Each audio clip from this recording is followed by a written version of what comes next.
have you bought into content marketing's biggest myth? There's something you must understand if you're going to venture into content marketing. It's absolutely essential to your success. And I hate to break it to you, but if you build it, they will come only works in the movies, not in content marketing. I wholeheartedly agree that great content is much easier to market. It can be nearly effortless if you're lucky. And content marketing is important to the success of an inbound marketing strategy. The right content is like a magnet, pulling prospects to you. Even in outbound marketing, a great content strategy gives you some measure of control over what people will find when they research your company. But saying no to marketing altogether, including social media strategy, is ignorant nonsense. You cannot simply rely on the content part of content marketing and hope for success. It does not work, despite what people who claim the opposite say. If you're one of those people who believes in this myth, keep in mind that I'm trying to help and suspend your disbelief for just a few minutes. I'll tell you how you can prove this to yourself in a moment. For now, let's talk about why this is such an important thing for business owners and executives to understand. There are millions of people with beautiful, interesting, hilarious things to share who have failed because of bad marketing. Your favorite canceled TV show? Probably failed due to bad marketing and poor placement in the lineup, which meant that it couldn't make the network enough cash from ad sales to stay afloat. Now, if your experiences with marketing have been negative in the past, no one can really blame you for thinking the spam the area technique that's making the rounds on the web again is not for you.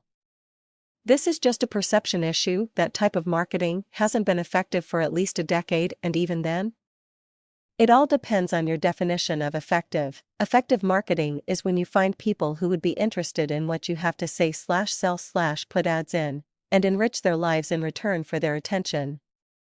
That's pretty much it.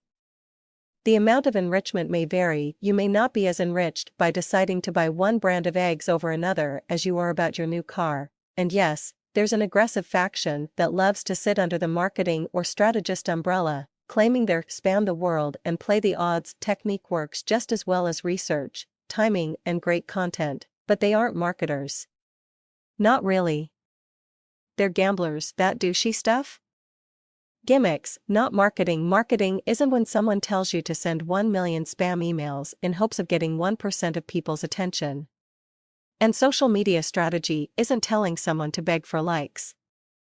Those two things are called scams, and are prime examples of why there are so many rants against amateur experts. A real marketer won't even take your case unless you have something worth spreading or that can be made into something worthwhile. It's not because we're awesome, it's because we like money. And no one makes any for long off a crap product or useless service. The true social media strategist always starts with your content. Because they need real people to share it, and real people to respond to that sharing. Now, maybe the part where you beg to differ.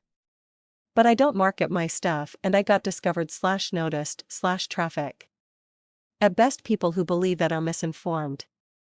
At worst, they're just plain lying. Next time you encounter one, ask them the following questions. Or, if you are of this mindset, here's the chance to prove how much greater you are at marketing than you thought. You mean to tell me you never handed out one business card? Did a single press release? Had one conversation, email, or phone call about what you were doing? This includes placing great content in an environment where people are already assembled. If you told even one person you marketed your content, even if that was just by publishing to an established audience, and I agree of course that your content /product /service must have been so exceptional that the few people you told more people, who told more people. The better your content, the more effective marketing is, because at some point, the cost to widen your audience goes down. You aren't paying for word of mouth. Think how much more attention you'd be getting, or how much sooner you'd have been successful, if you did just a few more totally non-scummy marketing or PR activities, because telling even one person is still an act of marketing. When you do this, no matter whether you're using an emailed reminder to your subscribers or by putting it somewhere where people who may already like it have gathered, that is marketing. So don't let anyone fool you. It's not a case of choosing either great content or marketing. It's knowing how to balance them both. There's no need to overtly ask for a like or beg like a nut. Realize though, that when you put the Facebook button on a great piece of content, you are still asking for a like. You're just being classy about it. Real marketing is classy and great marketing is so subtle you don't even know it happened. Look around the area where you're now seated. If you see things around you that you've bought, or influenced someone to buy for you, you've been successfully marketed to, sometime in the past, and if you don't continue marketing your content in even the smallest ways, your competitor can get the customers that should be yours. This is why you must resist the myth that great content markets itself. The life of your business depends on it. Marketing techniques vary according to things like how effective they generally are, cost, how ethical they are, even legality may come into play. Find the right type of marketing for your business, rather than dismissing every marketing method as spam. At some point, for your idea to take off, for your mobile app to be downloaded, for people to drink your energy drink, buy your timeshares, read your book, eat in your restaurant, visit your website, or become a consulting client, you'll have to make sure the right people know what you're selling exists, and that is marketing. Tell a friend.